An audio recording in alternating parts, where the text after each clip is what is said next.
El presidente Al-Assad recibió un mensaje del príncipe de Qatar relacionado con las excelentes relaciones fraternales entre Siria y Qatar y la situación en la región.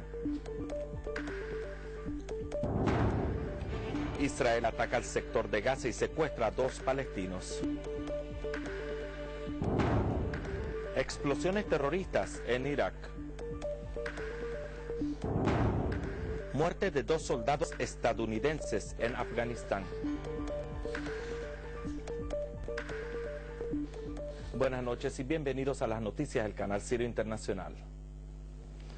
El presidente sirio Bashar al-Assad ha recibido un mensaje del príncipe de Qatar, Hamad bin Khalifa Al Thani, entregado por el presidente del Consejo de Ministros y ministro del Exterior qatarí, jeque Hamad bin Yasem bin Jaber Al Thani, quien fuera recibido esta tarde por el presidente al-Assad.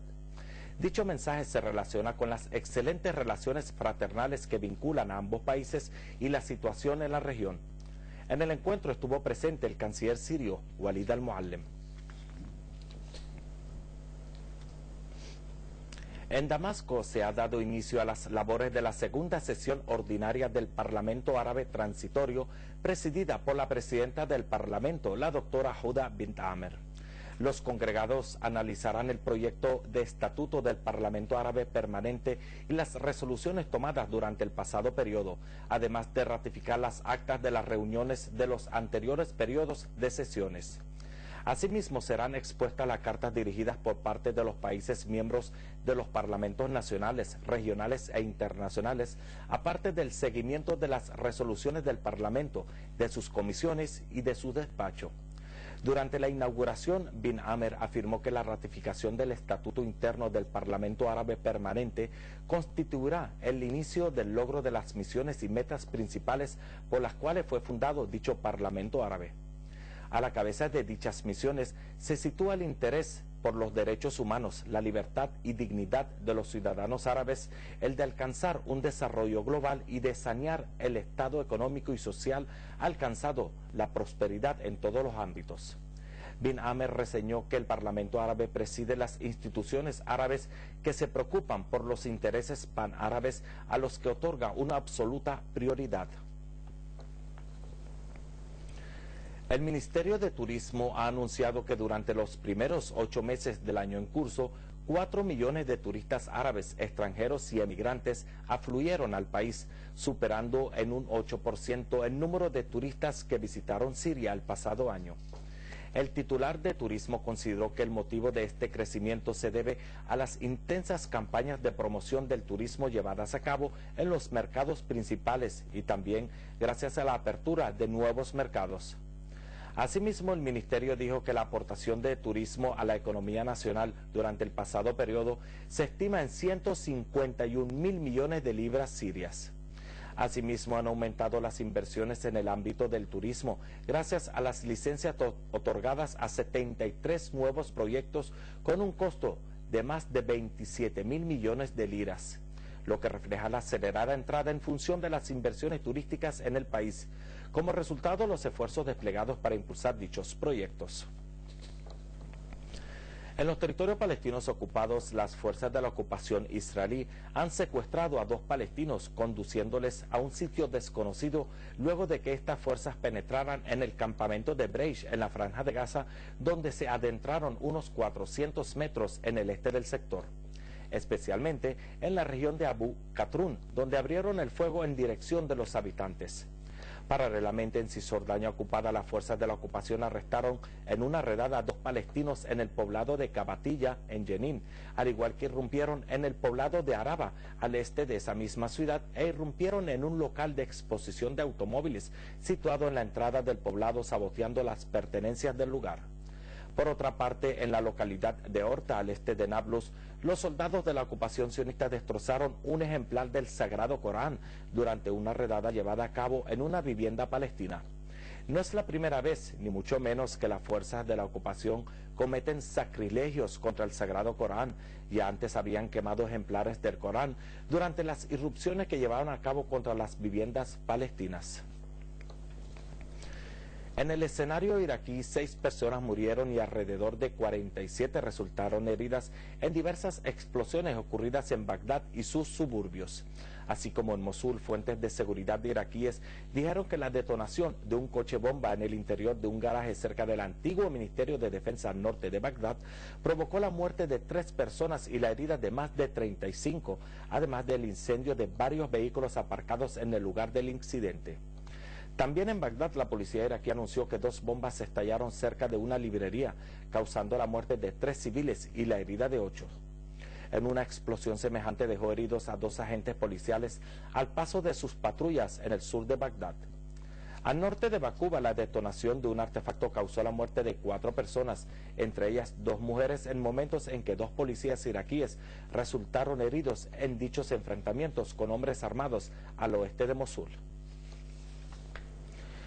En el orden político, el vicepresidente de la República iraquí, Tarek al-Hashimi, ha anunciado una lista independiente con la que participará en las próximas elecciones parlamentarias. En una rueda de prensa celebrada en Bagdad, al-Hashimi dijo que su lista electoral pretende renovar la vida de los iraquíes y que la misma responde a las necesidades estratégicas y nacionales para sacar al país de la crisis histórica en la que se encuentra sumergida. Con la promoción de esta teoría en un estado de componentes, es la característica más destacada que dominará a todo el proceso político en Irak, iniciada con la ocupación estadounidense del país en el año 2003 y hasta el momento. Al-Hashimi añadió que su lista trabajará en la edificación de un Irak unido, dirigido por un Estado política y económicamente fuerte que protege sus riquezas y aleja el fantasma de la división. En Somalia, el número de víctimas por la caída de un proyectil mortero lanzado por armados contra el hospital de los exmilitares en la capital Mogadiscio ha aumentado a por lo menos 13 muertos y 20 heridos. Asimismo, un proyectil alcanzó la cárcel principal contigua al hospital y otros cayeron en el puerto de la capital y en los barrios vecinos al mismo. Luego de que Irán entregara sus propuestas sobre su expediente nuclear pacífico al grupo de los 6, los países de dicho grupo se esfuerzan por imponer más sanciones sobre Teherán, que ve la manera estadounidense de tratar con su expediente nuclear se basa en falsas informaciones. Durante varios años, Irán ha levantado el lema del diálogo en primer y último lugar. Sin embargo, los países occidentales insisten en lo contrario, ya que el diálogo no es la respuesta para sus alucinaciones ni para sus perversas intenciones respecto de dicho expediente, e insisten en alegar que no es para fines civiles, contradiciendo así las decisiones e investigaciones de la Agencia Internacional de Energía Atómica pertinentes a dicho programa. Ante estas alucinaciones de Occidente, el alto guía de la República Islámica iraní, Ali Khamenei, afirma que el régimen iraní no se someterá a ninguna presión internacional y continuará defendiendo sus derechos en el uso pacífico de la energía nuclear en servicio del creciente desarrollo de su país. Con el fin de disipar los temores occidentales respecto a su programa nuclear, Irán entregó sus propuestas a los embajadores del grupo de los 5 países permanentes en el Consejo de Seguridad y al embajador alemán en Teherán. En este sentido, el ministro de Exterior iraní, Manouchehr Mottaki, ha aseverado que la cesta de propuestas demuestra la disposición iraní de dialogar y colaborar con la comunidad internacional y con todas sus instituciones. Si los países occidentales insisten en continuar con su infructuosa política, es responsabilidad de ellos. En cuanto a nosotros, no haremos arreglos para afirmar nuestros derechos. Luego de haber fracasado la política de imposición de sanciones contra Teherán, el ministro de Defensa iraní, Ahmed Wahideh, ha criticado el trato que Occidente da al expediente nuclear de su país, asegurando que dicho trato se basa en falsas informaciones y una estrategia equivocada. Este es el mensaje de Teherán. ¿Acaso entenderá el mundo que Irán está por el desarrollo de sus potenciales a favor de la prosperidad de su sociedad? ¿O acaso su expediente nuclear es solo una excusa de Occidente bajo la cual yacen intenciones políticas obvias que tienen como fin impedir a Teherán jugar un papel céntrico en la estabilidad de Oriente Medio? Y en nuestra última noticia tenemos que en Afganistán las fuerzas de la OTAN han reconocido la muerte de 2 soldados norteamericanos en la explosión de un artefacto al este del país. En este sentido, un informe de la Alianza aclaró que ambos soldados fallecieron al chocar su patrulla con una carga explosiva al este de Afganistán, sin añadir más detalles. Es de mencionar que en lo que va de este mes de septiembre han muerto al menos 25 soldados de la OTAN en distintas regiones afganas. Queridos televidentes, llegamos al final del noticiero recordándoles la noticia.